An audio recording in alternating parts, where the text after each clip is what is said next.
Hello everyone, I hope आप सब अच्छे होंगे। आज हम डिस्कस करते हैं ड्यूअल बिहेवियर ऑफ नेचर। तो पहले की क्लासेस में हमने क्या देखा था, पहले हम वो डिस्कस करते हैं। तो बेसिकली ये सेमेस्टर फर्स्ट है जिसमें हमने क्या पढ़ा था, एटॉमिक स्ट्रक्चर। ये हमारा पूरा सेमेस्टर वन है जिसमें हमने टॉपिक देखे थे, atomic structure, bonding, general organic chemistry and aliphatic hydrocarbon. हमारे कुछ टॉपिक्स थे जो यूनिट वन में थे, unit two, unit three. Unit one में जो हम टॉपिक देखे थे, जो हम पहले ही पढ़ चुके हैं, जिसने नहीं पढ़ा है वो हमारे चैनल पे जाके हमारे प्रीवियस वीडियोस को देख सकता है। उसमें हमने क्या पढ़ा था, हमारे हाइड्रोजन एटम की स्पेक्ट्रम सीरीज कैसी है, कैसा हमारा नेचर है, कैसा एनालिसिस है, क्या हमारी बोर्स थ्योरी की लिमिटेशंस हैं, क्या बोर एटम मॉडल है, क्या समफर्ड मॉडिफिकेशन है, कौन कौन सी डेल्टन थॉमसन रदरफोर्ड मॉडल है, ये सब हमने पढ़ा था। यूनिट टू में हमने क्या पढ़ा था वो अब हम देखते हैं। यूनिट टू में हम dual behaviour of radiation and matter, ये अभी हम पढ़ेंगे। इसके हमने एक दो टॉपिक थे जो डिस्कस किए थे अपनी प्रीवियस वीडियो में, जैसे कि हमने शायद डी ब्रॉगली रिलेशन को थोड़ा सा डिस्कस किया था मिडल ऑफ द टॉपिक्स। तो जैसे कि हमारा नेचर ऑफ रेडिएशन कैसा है, wave particle nature of radiation क्या है, हिंसबर्ग अनसर्टेनिटी प्रिंसिपल पढ़ा था हम लोग ने, मैटर वेव्स क्या है, ये सब हम पढ़ेंगे यूनिट टू में। नाउ हम लोग यूनिट थ्री देखते हैं। यूनिट थ्री में हम क्वांटम मैकेनिकल अप्रोच देखेंगे, जिसमें हमको क्या देखना पड़ेगा, हमको साई और साई में सिग्निफिकेंस देखना पड़ेगा, मतलब कि हमारे दोनों के बीच के क्या डिफरेंस है ये देखना होगा। स्क्वांडर इक्वेशंस हम पढ़ चुके हैं यूनिट वन में, थोड़े बहुत से टॉपिक जो है वो हमारे यूनिट वन के अपार्ट रह चुके हैं। क्वांटम मैकेनिज्म है क्या है, इसके पोस्टुलेट्स क्या है, वो हम यूनिट थ्री में पढ़ेंगे। अब हम यूनिट फोर में देखते हैं उसमें हमें क्या पढ़ना है। तो यूनिट फोर में हम जो है हाइड्रोजन एटम के बारे में पढ़ेंगे, Dalton Thomson and Rutherford model के बारे में। तो बेसिकली आपको पता है डेल्टन थॉमसन रदरफोर्ड मॉडल जो है वो हम यूनिट वन में बहुत अच्छे से डिस्कस कर चुके हैं। जिसने भी नहीं पढ़ा है वो हमारे चैनल पे जाके प्रीवियस वीडियो जाके देख सकते हैं, उससे आपको ये तीनों ही मॉडल क्लियर हो जाएंगे। बोर एटम मॉडल क्या है वो भी पढ़ चुके हैं, और उसके बाद हमारे जो थोड़े बहुत जो भी मॉडल्स हैं वो हम यूनिट फोर में पढ़ेंगे, जो भी एक्स्ट्रा बचेंगे वो हम यूनिट फोर में पढ़ेंगे। आगे हम देखते हैं यूनिट फाइव में, जिसमें हम क्या देखेंगे, electronic configuration of multi electron atom. इसमें हम क्या देखेंगे, अलग अलग जो हमारे एटम्स होते हैं उनका इलेक्ट्रॉनिक कॉन्फ़िगरेशन कैसे होता है वो हम देखेंगे। वो देखने के लिए हमको पहले पता करना होगा कैसा हमारा फिलिंग ऑफ इलेक्ट्रॉन का रूल्स है, वो हमें पता करना होगा। क्या वाव प्रिंसिपल कहता है, क्या हुन्स रूल कहता है, क्या पॉली एक्सक्लूजन प्रिंसिपल कहता है, ये सारे हमारे 11th 12th में टॉपिक रह चुके हैं। बस ये एक तरह का थोड़ा सा डीप में दिया जाएगा, जो कि यूनिट फाइव में हमको देखने को मिलेगा। कैसे कैसे हाफ फील्ड है, कंप्लीट फील्ड ऑर्बिटल है, कैसी एनर्जी एक्सचेंज हो रही है, क्या एनॉर्मस बिहेवियर है हमारे इलेक्ट्रॉनिक कॉन्फ़िगरेशन के, ये सारा डिस्कस करेंगे। वैसे जो आज हमने डिस्कस किया था यूनिट टू, जिसमें हमारी जितनी भी सीरीज और ये सब था वो हम उसमें देख चुके हैं, पर थोड़े बहुत टॉपिक हैं जो कि एक दूसरे यूनिट से कोरिलेटेड है। तो नाम से ही समझ में आ रहा है, रेडिएशन एंड मैटर के डुअल बिहेवियर की स्टडी करेंगे, जिसके इंट्रोडक्शन में कुछ टॉपिक दिए गए, लाइक हमारा नेचर ऑफ रेडिएशन कैसा है ना, light as an electromagnetic wave उसमें कैसा शो कर रहा है, रेडिएशन का नेचर कैसा है, उसके पार्टिकल्स का नेचर कैसा है, डी ब्रॉगली रिलेशन कैसी है ये देखने को मिलेगा, हिंसबर्ग अनसर्टेनिटी प्रिंसिपल क्या है, वो क्या कहता है, डेफसन और जर्मन एक्सपेरिमेंट जो है, ये दोनों नए टॉपिक हैं जिसको मैं डिस्कस करूंगी। उसके बाद इसमें समरी किस टाइप की, कुछ टर्मिनल क्वेश्चंस देखने को मिलेंगे जो हमारे एग्जाम्स में भी आते हैं 2 to 3 मार्क्स के। अब हम इंट्रोडक्शन डिस्कस करते हैं। इंट्रोडक्शन में हम क्या देखते हैं, पहले हम बोर्स मॉडल के बारे में थोड़ा देखते हैं। सो बोर्स मॉडल ने क्या कहा था, इन्होंने बेसिकली हमारे इलेक्ट्रॉन फिलिंग की बात करी थी। इन्होंने कहा था, इन्होंने एक जो थ्योरी थी एटॉमिक स्पेक्ट्रम की वो ये एक्सप्लेन नहीं कर पाए थे because of the intensity of the spectral line. That's why इन्होंने क्या किया था, इस थ्योरी को ये एक्सप्लेन नहीं कर पाए थे एटॉमिक स्पेक्ट्रम की। और इन्होंने क्या कहा था, जो भी स्पेक्ट्रम में मैग्नेटिक फील्ड्स अराइज होती हैं हमारे जो भी सिस्टम में, वहां पर हमारे मल्टी इलेक्ट्रॉन एटम्स हमको देखने को मिलते हैं। इसीलिए इन्होंने ये थ्योरी की, बोर्स की थ्योरी को फेल कर दिया गया था, क्योंकि उन्होंने हमारे एटॉमिक स्पेक्ट्रम को इजीली एक्सप्लेन नहीं कर पाए थे। आगे हम लोग देखते हैं कि उसकी कैसी कैरेक्टरिस्टिक रही हैं। अब इन्होंने क्या बोला था कि इन्होंने एक चीज और बताई थी कि जो इलेक्ट्रोमैग्नेटिक वेव थी उनकी इन्होंने जो कैरेक्टरिस्टिक देखी थी, मीन्स उसकी कैरेक्टरिस्टिक उसकी वेवलेंथ पे बेस थी, उसकी फ्रीक्वेंसी पे बेस थी, उसके वेव नंबर पे बेस थी। तो ये तीनों चीजों को हमको देखने को मिला था। इन्होंने ये भी कहा था जो हमारा नेचर ऑफ रेडिएशन होगा वो हमेशा ब्लैक बॉडी रेडिएशन, ये भी एक टॉपिक है, खुद का एक टॉपिक है ब्लैक बॉडी रेडिएशन, जो आपको इसी यूनिट में देखने को मिलेगा। फोटो इलेक्ट्रिक इफेक्ट क्या होता है ये भी हम इसमें देखेंगे। आगे देखते हैं हम लोग। हम लोग को क्या देखने को मिला था कि यहाँ पर हमको ड्यूअल बिहेवियर देखना पड़ा था मैटर का। मतलब इसमें इन्होंने क्या कहा था, बहुत से पार्टिकल्स थे जो डी ब्रॉगली रिएक्शंस को या डी ब्रॉगली इक्वेशन को शो कर रहे थे। मतलब इन्होंने क्या कहा था, जब हम डेप्सन और जर्मन का एक्सपेरिमेंट पढ़ेंगे तब हमें पता चलेगा कि बहुत सी चीजें ऐसी थी जो हमारी डी ब्रॉगली जो इक्वेशन थी या रिलेशन थी उसको वेरीफाई कर रही थी। तो वो हम एक प्रॉपर एक्सपेरिमेंट है, उसको पढ़ेंगे। फिर इसमें हम अनसर्टेनिटी जो हिंसबर्ग प्रिंसिपल थी वो देखेंगे। अब कुछ इनके लर्निंग आउटकम्स की बात की थी, तो हम क्या पढ़ेंगे, हम ये पढ़ेंगे कि कैसे वेवलेंथ फ्रीक्वेंसी और वेव नंबर को एक्सप्लेन किया गया था, कौन-कौन से बेसिस ऑफ पैरामीटर पे एक्सप्लेन किया गया था, कैसे वेव और पार्टिकल नेचर ऑफ रेडिएशन को डिस्कस किया गया है, ड्यूअल नेचर ऑफ मैटर को कैसा उसको डिस्क्राइब किया गया है, डी ब्रॉगली रिलेशनशिप को बताया गया है, डी ब्रॉगली वेवलेंथ का भी फॉर्मूला बताया था कि lambda is equal to H V करके था। फिर उसके बाद इन्होंने क्या कहा है, मैटर वेव्स के बारे में बताया गया था और हिंसबर्ग अनसर्टेनिटी प्रिंसिपल जो कि इनका फेवरेट क्वेश्चन है, तो इसके बारे में भी इन्होंने बात की थी। आगे हम लोग नेचर ऑफ रेडिएशन की बात करते हैं। सो नेचर ऑफ रेडिएशन जो है वो बेसिकली क्या है, वो हमारा ये शो करता है कि हाउ द एमिशन और transmission of energy found in waves, waves में कैसा ट्रांसमिशन ऑफ एनर्जी हमको देखने को मिलती है थ्रू द मीडियम। मतलब मीडियम में हमें कैसा ट्रांसमिशन ऑफ एनर्जी देखने को मिल रही है, वो हमारे रेडिएशन के नेचर को शो करता है। यहाँ पर हम पहले ही भी पढ़ चुके थे कि एनर्जी जो होती है उसको ट्रांसमिट करते हैं हम कोई भी बॉडी में। So it's a part of form of heat भी कह सकते हैं या कोई हम लाइट भी सब्सटेंस कह सकते हैं। तो means one when the energy is transmit from one form to another, it's a part of a form of heat. तो यहाँ पर इन्होंने ये डिस्कस किया है। और इन्होंने क्या कहा है यहाँ पर, इलेक्ट्रोमैग्नेटिक। तो हम लोग डिस्कस करते हैं nature of radiation. Nature of radiation में हम क्या देखेंगे कि कैसा ट्रांसमिशन ऑफ एनर्जी हो रहा है from one medium to another medium. तो इसमें हमको ये देखने को मिलेगा कि कैसे एनर्जी का एमिशन हो रहा है, या फिर हम ये कह सकते हैं कि कैसे हमारा एनर्जी का ट्रांसमिशन हो रहा है। नाउ हम लोग ये देखेंगे कि जो भी हमारी एनर्जी है जब वो ट्रांसमिट होती है one body to other body, तो उसको इन्होंने एक स्पेसिफिक नेम दे दिया जिसको इन्होंने नाम दिया है फॉर्म ऑफ हीट। वो हम आगे डिस्कस करेंगे।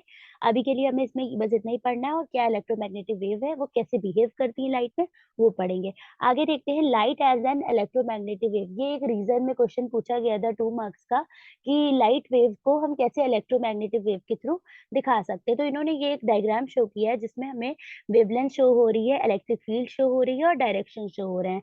ठीक है, तो इन्होंने क्या कहा था, जब एक बीम ऑफ लाइट जो होती है वो हमारी बॉडी पे पड़ती है, तो बॉडी है कोई भी बॉडी ऑफ द सब्सटेंस या कोई भी पाथ है, उसपे जब पड़ती है तो वहां पर जो कैरेक्टरिस्टिक प्रॉपर्टीज होती हैं लाइक फ्रीक्वेंसी है, वेवलेंथ है या वेव नंबर है, तो इन सब में हमें वेरिएशंस देखने को मिलते हैं।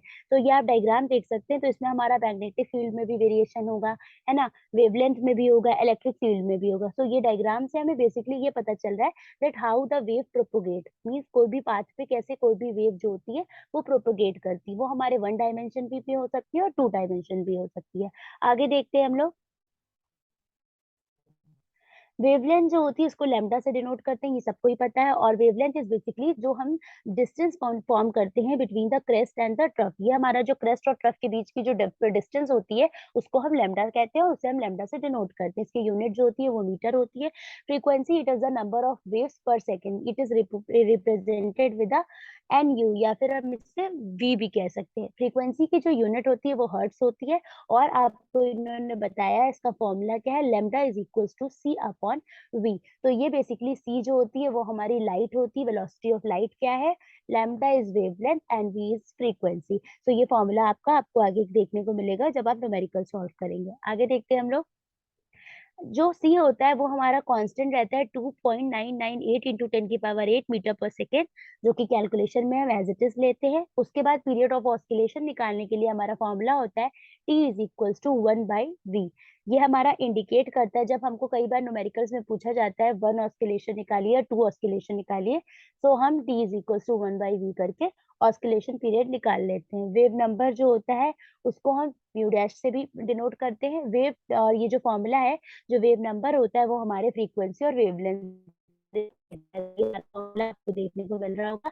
म्यू इज इक्वल्स टू 1/लैम्डा is equals to v upon c, ये हमारा फॉर्मूला है। नाउ हम लोग आगे देखते हैं। ये हमें एक डायग्राम देखने को मिल रहा है जिसमें हमारी कुछ वेवलेंथ दी गई है और कुछ फ्रीक्वेंसी। मींस मैंने आपको बताया था रेड की सबसे ज्यादा वेवलेंथ होती है, तो कुछ हमारे जो ऐसे होते हैं कलर जिनकी वेवलेंथ ज्यादा होती है और कुछ की कम होती है, तो वो इस टेबल में शो कर रहा है, like ultraviolet, infrared, radio frequency, है ना। तो इसमें से कुछ की हमारी जो फ्रीक्वेंसी है वो लो है, कुछ की विजिबल है और कुछ की हाई है, तो ये हमें देखने को मिलेगा इस डायग्राम में। इस डायग्राम में बेसिकली हमारी फ्रीक्वेंसी और वेवलेंथ ऑफ लाइट को डिटरमाइन किया गया है। आगे देखते हैं हम लोग। The range of electromagnetic radiation. अब इन्होंने क्या कहा, अगर आगे की टेबल देखेंगे तो उसमें हमको अल्फा बीटा गामा रेस की जो वेवलेंथ है उसके बारे में पता चलेगा। यह चीज आपको पता ही है, जैसे जैसे रेस की हमारी वेवलेंथ जो लो होती है उनकी फ्रीक्वेंसी इंक्रीज हो जाती है। वाइस वर्सा प्रोसेस होता है, अगर वेवलेंथ हमारी लो है तो फ्रीक्वेंसी हाई होगी, अगर हमारी फ्रीक्वेंसी लो है तो वेवलेंथ हाई होगी। ये हम आगे देखते हैं। ये हमारा आगे जब हम टेबल एक देखेंगे जिसमें हमको ये सारी जो भी रेंजेस है वो देखने को मिलेगी। जैसे कि रेडियो वेव है 3 × 10⁻³ 3 मीटर, ठीक है? और फिर ऐसे ही है माइक्रोवेव की 0.006 मीटर, नियर इंफ्रारेड की 0.8 म्यू एम। तो ऐसे ही सबकी हमारी हमें क्या दी गई है, वेवलेंथ दी गई है, कैसे वेव नंबर निकालना है, देन फ्रीक्वेंसी, एंड फिर उसके बाद हमारा जो लास्ट फॉर्मूला है which is energy upon kilo joule, उस पर आप वैल्यू पुट करके सारी वैल्यूज निकाल सकते हैं। नेक्स्ट हम लोग देखते हैं। ये टेबल दी गई है आपको वेवलेंथ, आपसे अक्सर वेवलेंथ पूछी जाती है कि किसकी वेवलेंथ कौन सी होती है। तो आप इसमें से सबसे ज्यादा वेवलेंथ देख रहे हैं रेड की। मैंने पहले ही बताया था रेड की वेवलेंथ सबसे ज्यादा होती है। और सबसे कम वेवलेंथ किसकी देखने को मिल रही है, अल्ट्रावायलेट की, जो कि है 200। तो ये सबसे फेवरेट क्वेश्चन होता है जो कि पूछा जाता है कि सबसे ज्यादा वेवलेंथ किसकी और सबसे कम वेवलेंथ किसकी। तो ये टेबल में सबसे इंपॉर्टेंट तो फिलहाल यही है। बाकी अगर आप सब पढ़ लेते हैं तो वेल एंड गुड। उसके बाद हम क्या देखते हैं इसमें, हमारी रेडियो वेव्स, माइक्रोवेव्स, इन सब की वेवलेंथ हाई है तो फ्रीक्वेंसी लो है। ये हमारा फिल इन द ब्लैंक है। चूज द करेक्ट के ऑप्शन में भी पूछा जाता है कि अगर किसी की वेवलेंथ हाई है तो उसकी फ्रीक्वेंसी क्या होगी, लो। कौन सी होगी, वो माइक्रोवेव्स होंगी। तो अब आगे हम लोग देखते हैं, ये साइड में कुछ यूनिट्स दी जिनका कन्वर्जन बताया है। नाउ हम लोग देखते हैं ये फॉर्मूला है। आगे हम लोग देखते हैं फॉर्मूला के क्वेश्चंस। जैसे कि इन्होंने क्या कहा है, अगर वायलेट लाइट है जिसकी लोअर वेवलेंथ है, ठीक है, और रेड कलर जो है उसकी वेवलेंथ दी गई है, तो हमें क्या करना है, हमें फॉर्मूला पुट करना है which is lambda is equal to C upon B. C constant होता है 2.998 इंटू 10⁻8, और अपॉन फिर उसके बाद जो भी वैल्यू है वो पुट कर देंगे। उसके बाद हम क्या करेंगे, क्रॉस मल्टीप्लाई करेंगे और उसके बाद वैल्यूज को सब्स्टिट्यूट करेंगे और हमको हमारी लास्ट आंसर मिल जाएगा। और उसके बाद क्या है हमारा, जैसे लेमडा है, वी नॉट है, तो ये सब हमको देखने को मिलेगा। अब क्या है, हमारा जो फिनोमेना है डिफ्रैक्शन और इंटरफेरेंस का, वो भी इस वेवलेंथ के थ्रू हमको एक्सप्लेन कर सकते हैं, मतलब हम समझ सकते हैं। कैसे समझ सकते हैं, देखिए वैसे तो ये सारे टॉपिक अलग अलग है, black body radiation, photo electric effect, but अगर हम ड्यूअल नेचर ऑफ रेडिएशन पढ़ रहे हैं तो हमें पता होना चाहिए diffraction is basically the scattering of light जो होती है उसकी बात करी गई है यहाँ पर ड्यूअल नेचर ऑफ बिहेवियर में, जो कि हम डिस्कस करेंगे। इसमें हमको एक ग्राफ दिखेगा जिसमें हमको प्रॉपर शो होगा कि कैसे डिफ्रैक्शन हो रहा है। आगे देखते हैं हम लोग। कुछ टाइप के क्वेश्चन है, जैसे कि calculate the frequency of yellow light. इसमें आपको येलो लाइट, तो सबसे पहले आपको वेवलेंथ पता होनी चाहिए, then lambda is equal to C upon B, formula रखेंगे और इसको सॉल्व कर देंगे। फिर नेक्स्ट क्वेश्चन है, in VIBGYOR relate the frequency of different colour. तो विबग्योर में सबकी जो फ्रीक्वेंसी है उसके कंपैरिजन करने हैं डिफरेंट डिफरेंट कलर से, तो उसके लिए आपको पता होनी चाहिए किसकी कौन सी फ्रीक्वेंसी है। नेक्स्ट हम लोग देखते हैं पार्टिकल नेचर ऑफ रेडिएशन। तो पार्टिकल नेचर ऑफ रेडिएशन हमारे 3 बेसिस पे हम पढ़ेंगे, black body radiation, photo electric effect और एटॉमिक स्पेक्ट्रा। तो इन्होंने क्या बोला है कि इसमें जो हमारे 20th सेंचुरी थी उसमें बताया गया था कि कुछ स्पेसिफिक केस दिए गए थे जिसपे हमें पार्टिकल नेचर ऑफ रेडिएशन देखने को मिला था। कैसे देखने को मिला था, वो कुछ एक्सपेरिमेंट्स उन्होंने डेमोन्स्ट्रेट किए थे जिस बेस पे हमको पता चल गया था कि नेचर ऑफ रेडिएशन कैसा है। तो ये ब्लैक बॉडी रेडिएशन ये एक अलग टॉपिक है, फोटो इलेक्ट्रिक इफेक्ट अलग है और एटॉमिक स्पेक्ट्रा अलग है। ये तीनों ही हम डिस्कस करेंगे। आगे देखते हैं हम लोग। लॉ ऑफ मोशन के बारे में हम पढ़ते ही आ रहे हैं शुरू से, तो इसमें हम क्या देखेंगे, पहले तो हम सब एटॉमिक एंटिटीज के बारे में पढ़ेंगे जिसमें हमारे इलेक्ट्रॉन्स की बात की गई है। उसके बाद इन्होंने एक चीज और बोली थी, जो हमारी एनर्जी, मोमेंटम, ये सब जो है ये सब हमारी डायनेमिक वेरिएबल है जिनके बारे में थोड़ा बहुत डिस्कशन करेंगे। इन्होंने ये कहा था कि ये रेस्ट्रिक्ट भी कर दी गई थी, इसकी वैल्यूज को रेस्ट्रिक्ट कर दी गई थी। और इन्होंने एक और चीज बताई है कि इस पे एक मेजरिंग इंस्ट्रूमेंट का जो भी प्रेसिशन होता है वो भी एक्सेप्शन केस कर दिया गया था कि इस टाइप का हम लोग यहाँ पर कुछ डिस्कशन नहीं करेंगे, बट हम यहाँ पे सब एटॉमिक सिस्टम की बात करेंगे जो कि हमारे किसमें लॉ ऑफ मोशन का पार्ट है, जो कि सब बच्चे पहले से ही पढ़ के आ रहे हैं। थोड़ा बहुत है जो कि हम आगे के टॉपिक्स पे देखेंगे। आगे हम लोग देखते हैं। इन्होंने एक चीज और बोली थी कि जो एटॉमिक स्ट्रक्चर है उसके कुछ फीचर्स थे जो कि हम यूनिट 1 में देख चुके थे जब आपने हाइड्रोजन की सीरीज को पढ़ा था। बाकी जब हम ब्लैक बॉडी रेडिएशन देखेंगे और फोटो इलेक्ट्रिक इफेक्ट देखेंगे तब हमें क्लियर हो जाएगा कि पार्टिकल्स का कैसा नेचर ऑफ रेडिएशन है, जो कि हम इन 3 मेन टॉपिक से पता कर सकते हैं। आगे देखते हैं हम लोग। ब्लैक बॉडी रेडिएशन होता क्या है? So we will discuss about black body radiation. तो ब्लैक बॉडी रेडिएशन बेसिकली वो होता है जिसमें हमारी जो रेडिएशन होती हैं वो एब्जॉर्ब होती है, ठीक है। और क्या होती है उसके बाद वो एब्जॉर्ब करके फॉल्ड हो जाती है, मीन्स एक surface to another surface.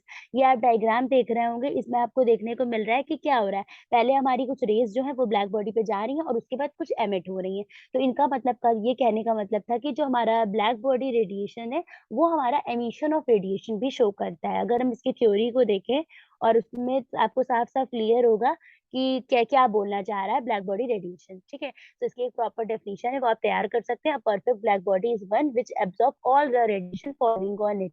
Black body जो होती है उसको गुड एब्ज़ॉर्बर भी कहते हैं और गुड रेडिएटर ऑफ एनर्जी कहते हैं, क्योंकि ये हमारी एनर्जी को एब्ज़ॉर्ब करती है और साथ ही साथ एमिट भी करती है।